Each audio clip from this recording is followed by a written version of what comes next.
আসসালামু আলাইকুম। নিমকি হচ্ছে আমাদের খুবই পরিচিত একটা খাবার। চায়ের সাথে বিকেলের নাস্তায় বা অতিথি আপ্যায়নে নিমকি কিন্তু একেবারে অনন্য স্বাদের। বাইরে কিনতে পাওয়া গেলেও ঘরে বানানো কিন্তু একেবারে সহজ। প্রথমে একটা বাটিতে মেজারমেন্ট কাপের 2 কাপ আটা নিয়ে নিচ্ছি। এরপরে এতে হাফ কাপ সুজি দেব। সুজিটাকে আমি বেটে নিয়েছি, আপনারা চাইলে ব্লেন্ড করেও নিতে পারেন। এরপরে এতে 1 চিমটি বেকিং সোডা আর 1 চিমটি লবণ দিয়ে শুকনো উপকরণগুলো ভালোভাবে মাখিয়ে নেব। এখানে সুজি আর বেকিং সোডা দেবার কারণ হচ্ছে এতে নিমকিগুলো খাস্তা থাকবে। এরপরে হালকা গরম পানি দিয়ে একটা ডো বানিয়ে নেব। আমি কিন্তু এখানে কোনো তেল দেইনি।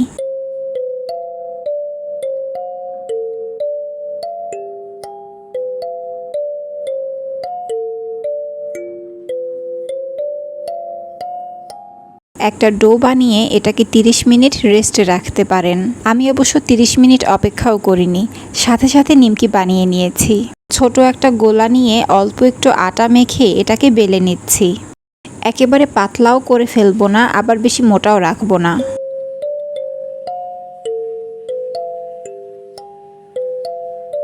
বেলে নেবার পর একটা চাকু দিয়ে এভাবে কেটে নিচ্ছি।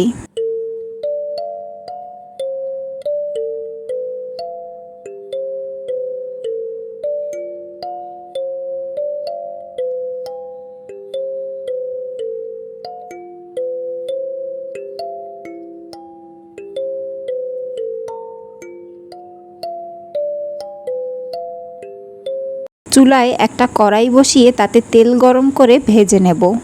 আর চুলার আঁচ রাখতে হবে মিডিয়ামের থেকে একটু বেশি। তেলটাও ভালোভাবে গরম করে তারপর তেলে ছাড়তে হবে, তা না হলে নিমকিগুলো ফুলবে না। কিছুক্ষণ পর পর নিমকিগুলো নেড়ে দিতে হবে।